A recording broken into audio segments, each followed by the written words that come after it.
Intro 2. Welcome back, everybody. Episode number 2. And we are now diving into the lifestyle series, where we'll cover art, music, and fashion, my journey in those spaces, my projects in those spaces, and maybe some surprise questions. Hi, Collis. What's the deal, B Money? What's poppin'? Nothing. How you feeling? I'm cool. I'm cool. What's good, y'all? Hope y'all feeling great today. Thank y'all for listening to episode 1.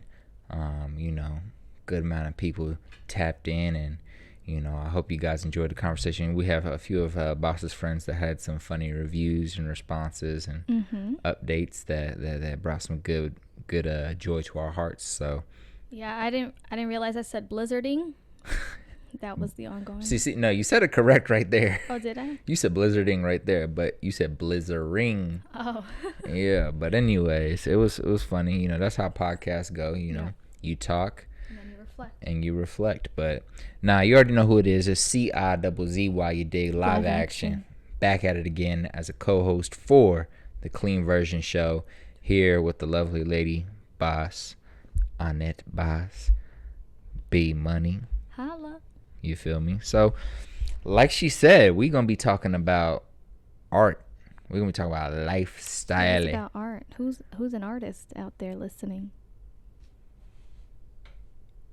If you didn't see, we rose our hands. Who's out there painting, working their soul? I can't raise my hand on that one. We going to get you to paint.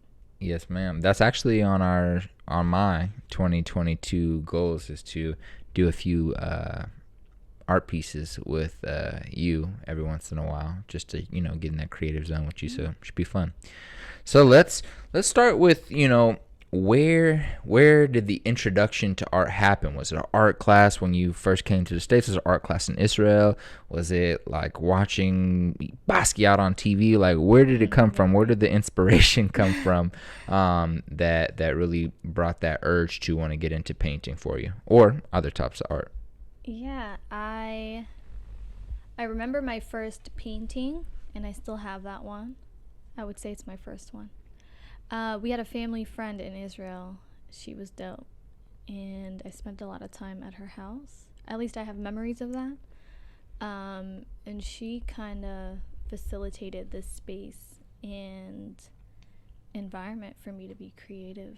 And so I did like my first oil painting before I was like 8. Can you explain what oil painting is to me? Because people are always telling me these different types of painting. This is oil painting, this is glass painting, this is this. I'm like, bro, I don't know what none of that mean. I just know paint and something to paint on. So can you explain what oil painting is? Sure. That's just the medium. Now, I guess the way I said it made it sound grandiose. I was still like a kid doing it. I did a sunset. It's very basic. Oil paintings are just that, paintings done in oil. Oil is a harder medium to work with because it takes a really long time for it to dry. So you look confused. So it's a different kind of craft. There's watercolor paintings, there's acrylic paintings. So is that just the texture? Because you're not putting like olive oil inside your paint, right? They are oil based. They are oil. You're not putting. So it's the texture. Oil, it's like, this is how it comes. You can buy paint that's oil-based paint, yes, water-based paint, yes, and that's what that means. That this is watercolors. And that's acrylic has plastic. Is that acrylic? That's acrylic. Okay. That's acrylic. We're speaking of some art pieces off camera. Y'all might get a sneak peek on that later, but I wanted to line the set with some paintings, but it didn't look right, so we moved past it. But what I will do when we dive in later, I'll try to edit in some images. Hell yeah, that'd be for you guys fire. to see. That'd be fire. But yeah, so I did a sunset, and I don't know if you've ever seen those canvases, or I know worksheets, they'll have them where they number like what colors you should put in which area. So instead of using that, I used the inside of the canvas to paint my little sunset, and I still have that till today. Oh, nice. But that was just like, I guess, my first experience and my first I I can't tell you that I remember how it felt doing that, you know, but I know that I enjoyed being creative and being active, and so like that's probably my first. Do you and like you said, you don't really remember the exact feeling that you felt at that moment. So like when later on moving through life, because you know you're younger at that time, moving through life, you know, 9, 10, 11. Do you remember a time where it really stood out to you that you started doing more paintings, whether it was at school, whether it's in your room, or whether you started? I don't want to strictly, you know, just talk about painting. So it could be a drawing, it could be something else you did. But Yeah, I was in it was here in Kansas City, I would say. I enjoyed a lot of my art classes in Brooklyn, but when I reached, it was like, I don't know, like AP Art 3 something. It was like some level that I was able to get into within high school to be working in a studio with an art teacher who did not keep you limited. And so she would give us these assignments, and I would get real crafty and would push boundaries and would engage with that teacher a lot. Shout out Miss Rice, because she was really the best. But that was so dope to me, because you just got this like general project, and it was up to you to interpret that, versus some art classes are very you know, you're still being graded, and that rubric is very strict, where in this space it was like you can stretch and try so many different things, and I had resources too, because we were in a studio. We had a lot of supplies. Whatever that I wanted to try, I could outsource. And so that was a really, I guess, profound feeling for me, because I would conceptualize something and then ask for help and be like, okay, you know, how can I do this? And even my classmates were dope. I remember I had this like really wild idea, and I made God, it's funny to talk about it, but you know, mustaches are a really cool thing. So I like cut out a bunch of different textured mustaches and wanted to photograph everyone with it on, and then do like a crazy collage of everyone's faces. I don't know, random.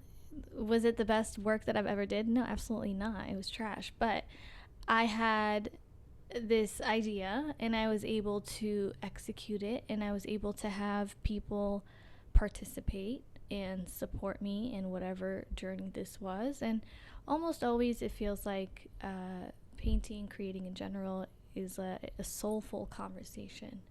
You kind of like, it's like hiking to me. Like you work your way up to the peak. You get this nice view. And then by the time you come down from that mountain, there's like a resolution, and you just like feel better. It's like climax. And so essentially, like, having those resources and having that experience really kind of helped you, especially in that specific class, feel kind of empowered moving forward, and that you can create what you want, as long as, of course, you have the resources and the freedom to do so. I think that's kind of why I didn't like art class. Like, people always made fun of me because I failed art, but I feel like if you're gonna tell me to create something, but then you're gonna tell me how to create something, it's not really my creation. It's a creation that you curated for me to create. I don't know. It's like quite weird to me. And I was like, this is really weird, especially in a creative sense, where creativity is like admired for people being able to dive into and explore their freedom. And so I was like, well, this is whack. so I'm not about to do any of it. And so I failed. But it seems like Mrs. Rice, shout out to Miss Rice, Miss, you know, shout out to her for, you know, allowing a space for, you know, young adults to come through and really dive into their creativity. So you're 16. Sorry, did you want to? Yeah, I wanted to add to that on two levels. Like, one, she provided a safe space for people to be able to push those boundaries.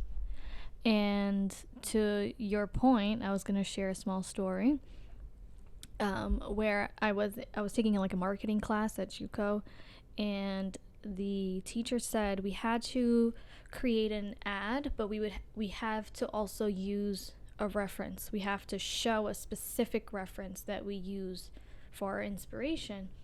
And so that was an issue for me because I was like, I don't want to use something that was already created to make this up. And we got into it because she was like, she was trying to say that there is no such thing or that you can't do that. And Bob said, catch me outside. How about that? Pretty much. I was like, I verbatim said in front of her and the whole class, I was like, I do not agree with this. If I do something original, it's not gonna matter because you're the one grading it, and you only care about this formula, and so I have to do whatever is gonna give me that letter grade. Right? And so it kind of defeats the whole purpose. Like, revolutionary work didn't come out of people being in a safe space and like replicating what was already out. You gotta like maybe put on a blindfold and search inside, and like, you know, your sources are from probably all over around you, like a human being, because you consume stuff whether you choose to or not. But to like literally pick an image from an ad and then create an ad from that ad felt very narrow path, and I was really not fucking with that. So, and to get a little bit spicy, and to kind of like dive into your thoughts around just this question that popped in my head, for like art teachers, for art classes, and just like art in the educational space overall, how do you think kids should be graded? Because that's like, I feel like that's a huge challenge. Or like, how did Mrs. Rice go about it? Like, I feel like a lot of times in my art classes, there was like, these are the things you have to achieve, or this is the type of stuff. This is what I expect to see. Precise detail, this, and this. Has to have these 3 colors. Has to have this type of, bring this something out. So it's like very strict. Whereas, like, I feel like they could explore from a different angle. Just like, yo, I'm going to create, this is the type of art I want you to create. Whoever makes me feel the best is like, you know, how you going to pass, or however it makes you. Because feel still sounds subjective, though. That is subjective. I guess should art classes even be graded? That's kind of what I'm thinking. Yeah, I mean, there's still a foundational, like a fundamental aspect of understanding within art, photography, videography. There are formulas for what's pleasing to the eye, and so recognizing those things and utilizing them is dope. Not everybody can just get on the piano and be Mozart, you know? And so there is fundamental things that people should learn. But as far as how they bring their visions to life, I don't think that there should be a limitation. So, for example, if you needed to do something detailed and use these 3 colors, to me that's a challenge. So, which is just different, right? So, like, you can still create whatever you want as long as you use these 3 colors, right? Like, that to me is more of a challenge and less of a strictness. Now, like, they do the wine and paint or whatever. If a teacher brings you a painting and tells you to recreate that, that's some bullshit. You know? Oh, because shit. you are not that person, right? You didn't paint that, so who is she to challenge you to recreate exactly what somebody else was able to do? Everyone's level of talent is placed in other places. I remember I had a classmate, Tova, and I just That's a good name. Yeah, it's a good meaning. It means good. Oh, yeah, nice. Either way, I loved the way she drew eyes. I was so jealous. I was like, damn, she's so good. She kind of does like the animated, watery eye, like. I know what you're talking about. You know? And I was like, that's adorable. I wish I did my eyes like that. And I drew some beautiful eyes, but I didn't have that pizzazz, you know? And that's okay. But for somebody to tell me be like her when I'm it's not me, fair. that's not fair, right? But versus everybody draw an eye, everyone's going to draw their own version of an eye. Right. Beauty is in the eye of the beholder. For sure. And the more that you do something, the better that you get at your own skill level. Practice. Right. Practice at what you're doing, not practice to try to be like. You can't compare yourself to the next person. Yeah, it makes sense. I had to think about it from a different perspective after I asked that question from like basketball. I don't know if anybody out there is basketball, but it's just there's fundamentals to the game, but everyone's still going to have a different shot, a different dribble, a different way to drive to the basket, a different layup package, and it's all fundamentals of the game, but how you explore those fundamentals, how you I guess add on top of them, how you build and compound on top of those fundamentals to create something beautiful to get the job done is all different, and it looks beautiful, done by each player. You know what I'm saying? Each player has a way of, compounding on top of the fundamentals to make a play happen. It's the same thing in art. It's like there's the fundamentals. Now, as a creative, as a visionary, as an individual, you can build upon that and make it into something dope that someone else may not be able to do. They can do, but they may not be the original version, so it's not going to be as fire. And that's why being authentic and true to self is always a win. Mm-hmm. And I would say on the opposite side of that is like an example of a project that Miss Rice gave us. It was something along the lines of like depicting an emotion. So on our own, we pick an emotion and we bring that to life. I like that. No limits on medium, no limits on colors, no limits on nothing. So that is an intrinsic question where each individual gets to look within themselves and see what emotion they choose and how they're going to bring that to life. And I remember being annoying because I was like, well, if you put all the emotions together, it's just black. It's just black. You can't tell the difference of what the emotion is. And so I created this like big piece that was black on one side and white on the other side. And it was beautiful and a bunch of different textures. But her and I, we were going back and forth about this because it was a little out there, Mm-hmm. But I'm like, but there is validity. Right. No, that makes sense. Yeah. So that was fun. I love it. So shout out to Mrs. Rice. Sounds like her class and your experience there really kind of put a boost in your booty. I like that phrase. I ain't gonna lie. Sorry, y'all. Pep in the step. I love pep in the step. I was trying not to be original. You feel me? So, and push you forward. So, what can you remember about your first project that you put together on your own outside of school, outside of like classes that you kind of, you're like, I feel inspired to create, and you created an art piece. Do you remember what that art piece was? I know that's, over quite a few years ago, but yeah, I would say like, once you, or it might be something, I don't want to restrict you, so maybe there was some type of exhibition you did for school and they put your artwork up, something that inspired you or that you're proud of when it comes to your early art pieces you created. Thinking.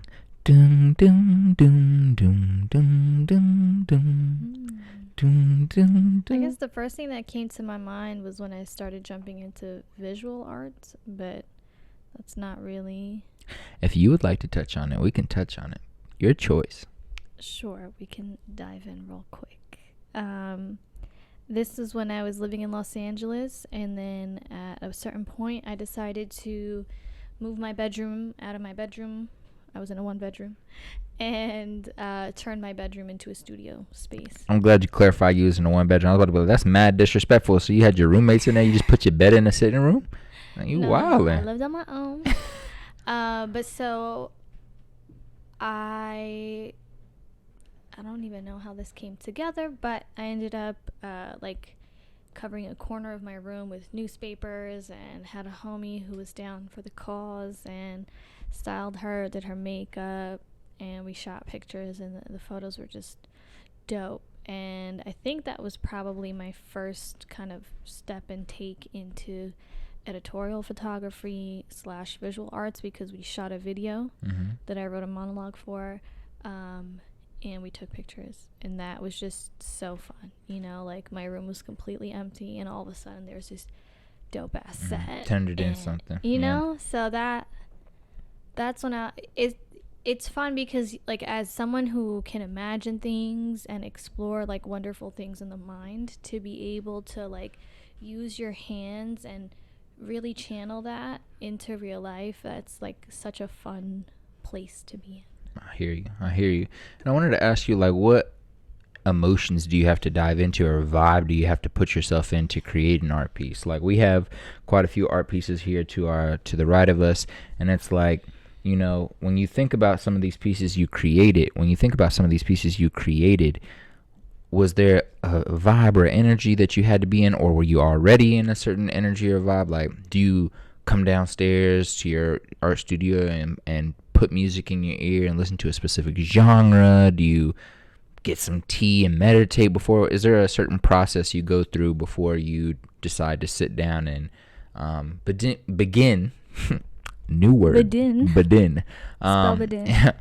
bedin bedin the process of creating? Yeah, I don't think that it's like a linear practice, but more so like I definitely like to light a candle or just like calm down a little bit. But that can look very different every time. Sometimes there's like this anxious feeling like I need to paint. Sometimes it's like I want to paint. But always there's an internal dialogue that not even I can really understand. And so diving into emotions, unless I'm working on a very hyper-focused project, like when I worked on Clean Version, whatever comes to the table is whatever is just soul speaking. And so sometimes I'll make really ugly shit. And I don't know what that means, but I put it out there. And to me, that's a release. I just went... A release. Because, you know, sometimes we can articulate how we feel and what we're experiencing, but we're still like in this human body and we don't fully understand everything. And to me, that is that space. For me, I'm able to have whatever that I cannot articulate in English or another language to the canvas. And that's that. And there is scientific, like, you know, they speak about the correlation between certain patterns and shapes to emotions and such. And that's gangsta. But, like, in the end of the day, no one can read your heart to you, you know, or read your soul to you.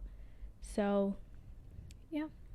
And when you think about, you know, again, creating art pieces, is there any lessons that you feel like you've learned from art, or from the process of creating art, or from the experiences or reactions from people when it comes to your art? Has there been any lessons, life lessons you've learned that have, you know, contributed to your progress outside of creation? I think if anything, it's just gonna affirm what I just said. But I remember walking some of my friends through the Clean Version exhibition, and somebody had said, like, you were really hurt.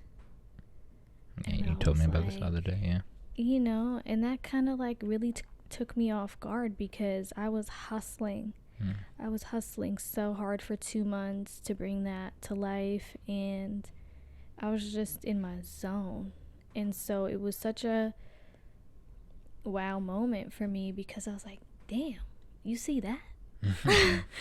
You know, like, who knew that my soul could be so transparent? Because I didn't know that. I mean, maybe I did, but I didn't realize that I was really hurt. And more so, now my friends see me, or see the parts of me that I experienced. It's no longer of me. Like when I completed clean version, I was like, these bodies live outside of me now. They're out in the world. They're no longer an unresolved thing within me. And so that was cool. That was super cool. Okay, I love that. Thank you for sharing. That sounded that was fire. You know, ladies and gentlemen, as a partner in crime, having to, not having to, I didn't mean to say that, but getting to do this podcast is also dope because I get to get some insights that I may not have heard outside of this. So it's pretty dope. Get the scoop. Listen to Clean Version Podcast. Yeah. So you've spoken about the Clean Version project a few times in the past few minutes. So would you mind sharing with the people what the Clean Version project was, what it looked like, how it came into real life, and yeah, how you feel, you kind of shared just right there, but how you felt about the completion of that and where they can find it. Okay. You can find it on my website, on Hoba Studios. Spell that for the HOBA Studios. And y'all better know how to spell that. But so, clean version. So I've mentioned like in the last episode how clean version was a byproduct of exposure. And that collection, I've challenged myself to work with the color red because I wasn't allowed to wear the color red growing up. And I had this like really weird association with the color. And so I kind of wanted to bring that into a new medium. Like I did it with clothes. Let me do it in art. And so that was my challenge. That was my 3 colors, black, white, and red. I can create whatever I want with those 3 colors. That was my challenge. And I stuck to one brush and I had my own breakdown of what kind of canvases I wanted. So that was, there was like a lot of structure, I guess, in setting up for this. But I knew that I was going to tap in to some real shit. Because with that, it was really facing the challenges of being told how to be and trying to figure out for myself, like unlearning and relearning, trying to figure out for myself, do I actually feel that way? Or have I been told to feel that way for so long that I'm not even sure what is acceptable for me? And so created 18 pieces. The number 18 is Chai, the number of life. So that was my thought process behind that. And I created clean version. So I probably, at some point I was working on like 3 canvases at a time. Every piece had so many layers. I had a dog step on one by accident. That's hilarious. That was fun. And we kept the print. And I was in a really cool space at the time. Like I said, I was hustling, and so I spent most of my time at the gallery. That was towards the tail end. I spent some time with a homie in LA, shout out Jack, and I'd work in his studio and I would paint there. And then I'd like finished my lease at my apartment, so I was staying with my friend Sam, and like I'm painting in her apartment, I'm painting in the studio, and just it was really dope because I put everything behind this show. I wanted to showcase myself and my work to Los Angeles, and it couldn't have been at a better time. Yeah. So why do you say that? Well, because I was just finishing up work at American Apparel, and I wasn't really excited about whatever offers I was getting. And I got some severance money that I did not plan on saving. So I literally... That's hilarious. Well, no, but I'm being serious. It's like, I believed in myself. I believe in myself. And I took everything that I had and I put it all in there. And I was able to meet Stephen Marsh at like the most perfect time. You know, I was the first artist to show work at their space, and that kicked off a whole different type of, I would say, legacy damn near for their space, because till today they're still showcasing artists. You know, sometimes it takes like that one thing to kick things off. And with that being said, like Clean Version, those pieces, a few of them ended up being shown at 2 shows after that. And so there was definitely a reward for the risk that I took, you know, because I did it. Period. I like that. I love that. So can we talk about why I can't be the best artist in the world?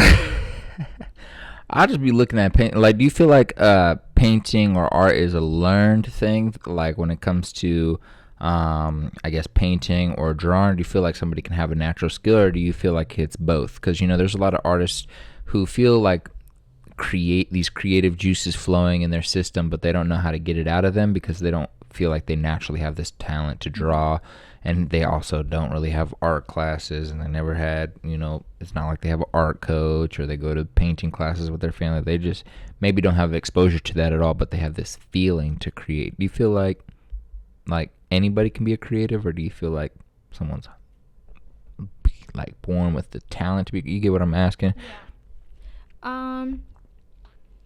I would say there's definitely a serious component of like being born with it, but I think that more than anything, it's a mentality. Because when you get into it, specifically with painting, it's scary because you can't control Alt Delete. You know what I mean? Yeah. There is no backspace. Once you put the brush down, it's happening. And there's a sense of really being present when you're painting. And you can't really judge it while you're doing it because you're still doing it. Mm-hmm. There's a lot of like reflection in life in painting. And so I've heard a lot of people say that they're too scared to. Well, who says that I'm good? Who says you're bad? That's subjective, right? Like, we've created bubbles of what is considered this and what's considered that. In the end of the day, when you create something, people already think about how it's going to be perceived before they've allowed for it to actually come to life. So you're judging your work as you create it. That's backwards. I'm gonna be real, like, God wasn't thinking that, you know what I mean? And so when you are painting, you are the creator of that canvas. And you just gotta flow. You gotta let go of whatever, even if you see it in your head a certain way, when you put that paintbrush down, it's absolutely not gonna be the way you see it in your head. And so you go with it. It's a process. So I think that if people are willing to be vulnerable and allow themselves to try, then they can get really fucking good. Gang, anybody can be an artist. Just as long as you try, lock in, be serious, really put in the work, really be vulnerable. Keyword, vulnerable. So, you know, when I entered your life, you know what I'm saying, I started seeing you and your little bro doing some art together here and there. Mm-hmm. You know, so how has art contributed to building relationships in your life, whether it's with your little brother or whether it's with other friends that are artists? How has it helped, you know, bridge the gap with, you know, other artists who maybe you wouldn't have came across? Just talk about your experience with art being a medium to building and strengthening relationships. Yeah, I love when creatives are in a room, because that's all these switches are turned on. It's a powerhouse. Anything can happen. And I love being in those settings because for me, on a personal level, I like maximizing things. How can we maximize potential in this? So you shoot an idea and you're in a room of creatives, you can leave that conversation being a completely different person. So I love that, because minds coming together, the energy is just so good. Like, I love that. More so, personally, like with my brother, I love that I'm there for him, because I wish that I had that. Like, I didn't get to tap in to certain things until I was way older. not to say that I had plenty and it was awesome, but to have someone who's actually a creative like you and is your family right by your side, that is like jackpot. And so little things like reminding him to date his work and getting him supplies that he needs, getting him software access, like that that shit is expensive, you know? And so I love that we can learn and teach each other, because he's like this upcoming, you know, generation, and he's already starting life with so much available to him. And he obviously has his niche, so we partner up. Like, either he helps me when I'm working on something big, or we've been working on a collab painting, or I challenge him. It's just ways to kind of have a maintained relationship with my brother, you know, more than just him being my brother. He's like low-key my best friend, and he has like an eye, right? So like I can actually ask him for advice too. Cause you can't ask me, cause I ain't got an eye. You'll show Carlos two different things. He'll be like, they look the same. I'm like, damn, it's twins. She'll be like, it's two different colors. I'm like, you sure about that? It hurts. It hurts. Shout out to Natu, man. You holding up the weight for me. Okay, I love that. So I wanted to ask him something, and then I just brain farted in the middle of it, of thinking about it. But dang, I had such a good question. Ladies and gentlemen, I'm about to transverse into saying I hope you're enjoying this podcast so far. I am saying this because I really hope you're enjoying this podcast so far, this show, but I'm also saying this to hopefully the thought pops back up. Make sure you leave a 5-star review and share with your friends if you are enjoying this episode. That is the only way the show can grow, and I would love personally for more people to hear this lovely lady's story when it comes to art, fashion, lifestyle, music, because that's what I was going to say. I knew it. It came back. So because what's so important for artists, and what's so important for artists in the black community as well, or, you know, black, brown, Indian, is exposure. And for your little brother, I think what's really important, or what's really highlighted in what you were saying, is that he has exposure early on in his life that maybe you didn't have, or maybe orally that you didn't have, or that other people didn't have early on in their lives. When you have exposure, you have more time to practice. You know what I'm saying? If you have access to software, you can mess around with this, and like, you know, these are stories that Nati is going to tell when he becomes a successful artist, whatever that looks like for him. But when he's telling stories, or when he's reflecting himself on, you know, he's going to be like 29. He'll be like, I remember when I was 9 and my sister gave me access to Adobe something, or whatever. You know, I don't know about this stuff, but gave access to this, and my life changed from there because I was able to, you know what I'm saying? Yeah, but that's real life, you know? Pieces. You know, that's real life. So or like, my sister always had this one coloring pen downstairs that I'd never seen someone else have, and it really helped me develop a passion for this type of art.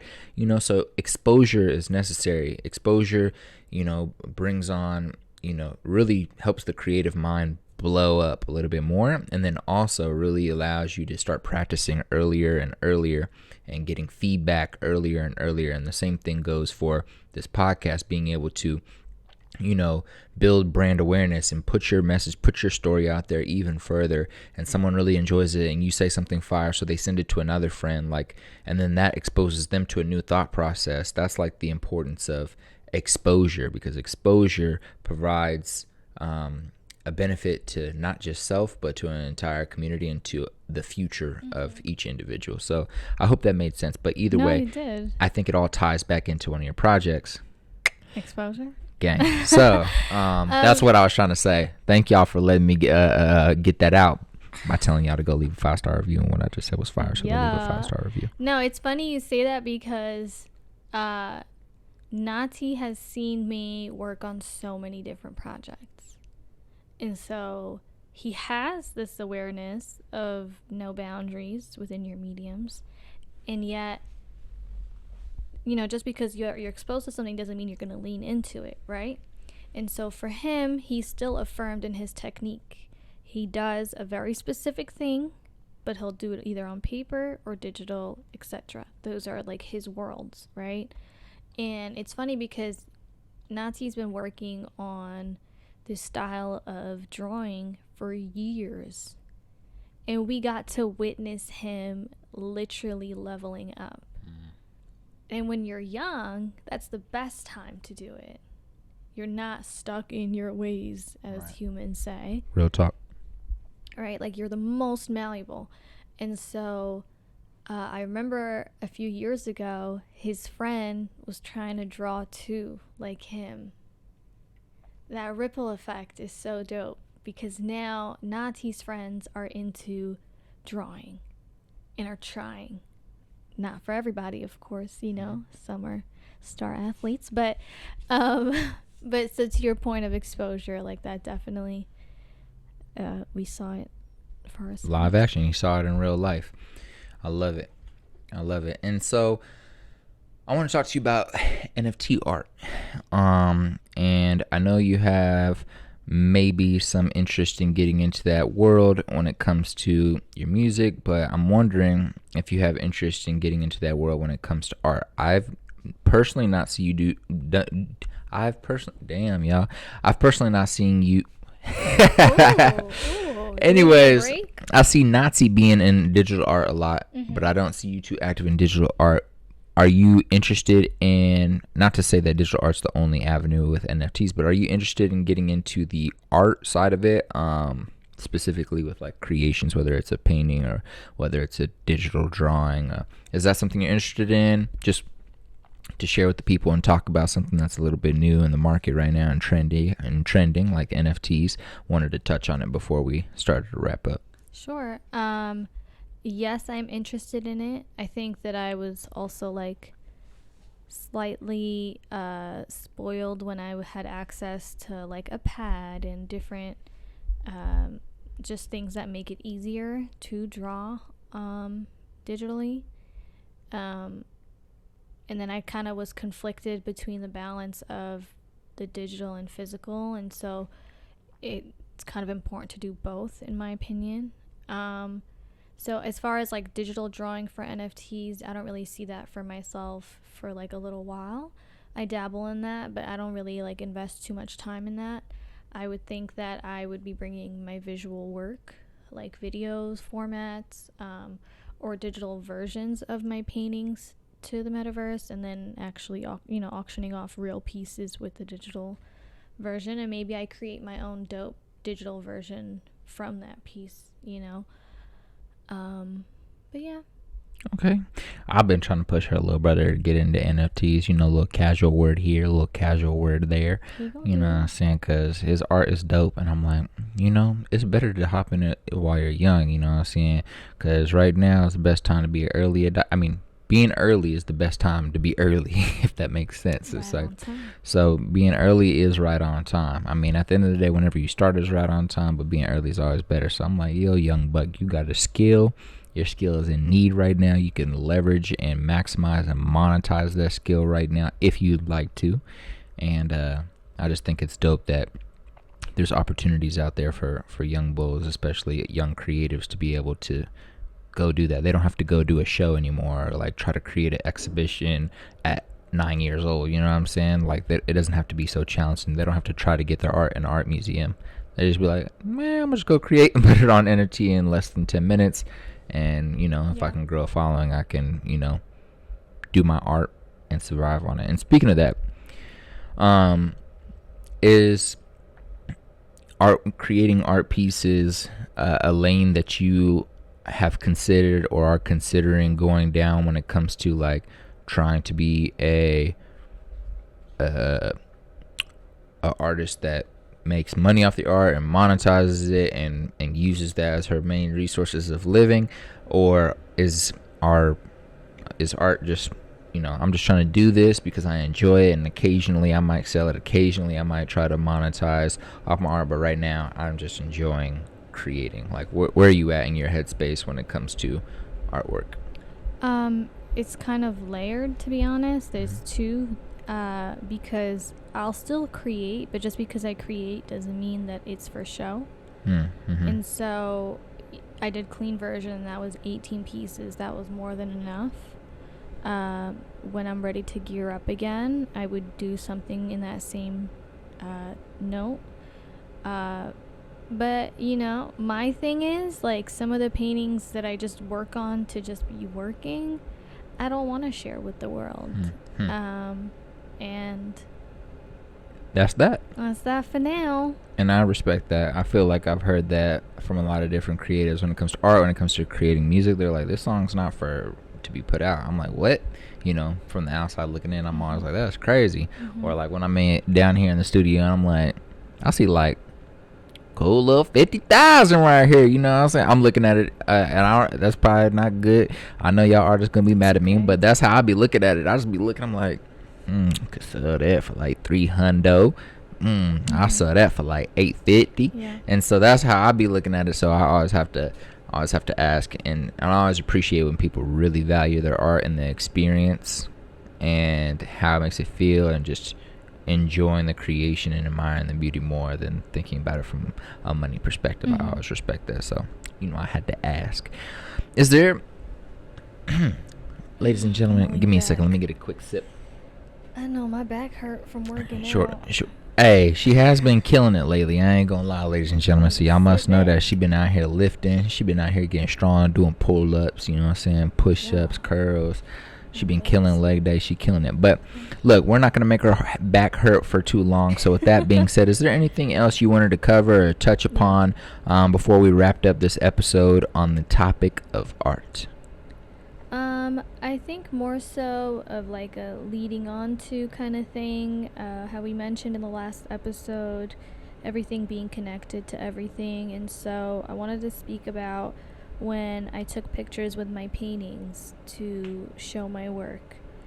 So there were 18 pieces, and I had the idea of doing another visual project, and I had this whole story planned out, and the topic is kind of inspired by clean version, which this was like something that I was struggling with, mirroring behavior, especially toxic behavior where you're behaving not like yourself. And so I pitched this idea to the gallery owners, and another like amazing thing that they received me so well, and even though it sounded so crazy, they allowed for me to have the space to stretch. And so I was like, okay, by the end of what I'm doing, I'm going to be covered in paint, and then we take pictures.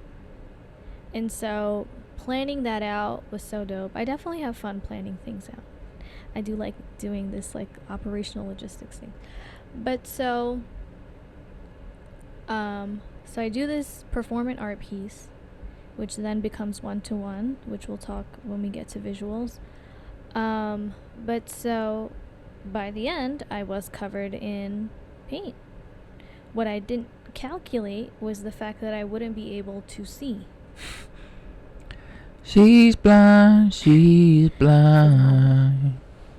So that was so fun, because that in the process, here's a challenge. Now what? Like, what the fuck are you gonna do?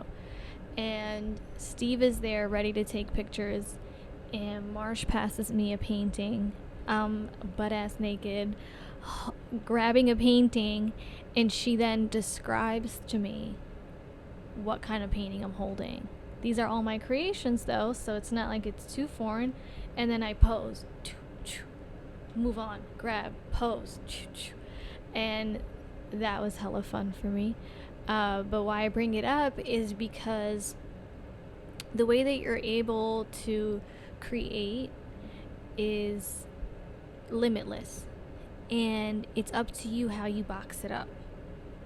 Like, I could have dropped 1-to-1 with everything, but like that day I created a shit ton of work that could then all be broken apart, and it all came from the same home. So I just wanted to mention that, because I love that all of my worlds are coexist together. They touch. And so yeah, I love it. With that being said, ladies and gentlemen, I hope you guys have enjoyed this conversation where we discuss art and the life of Boss, talk about some of her creations, talk about her experience, emotions, and thoughts around art, and really just had a good time discussing and, for me, learning more about my love. And I hope you guys learned more about y'all love too, because y'all better love her. You dig what I'm saying? This is the Clean Version Show, created by Boss. You dig, and co-hosted by CIZZY. You dig, live action. Again, 5-star review, share. Anything else for the people? Yeah, so come back, because we have more to uncover. If you have questions, please feel free to holla at me. Thank you to everyone who gave me live action feedback. That was very wholesome to me. I enjoyed reading how you guys felt while listening. I hope that you guys feel like you are part of this conversation, and I'd be more than happy to dive in to whatever you guys want to hear about. But make sure to follow the brand HONNÉTEBAS.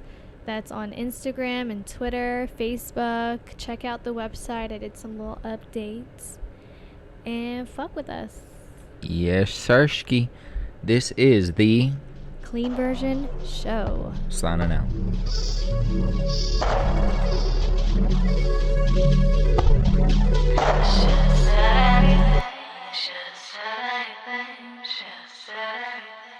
Just said everything I should have.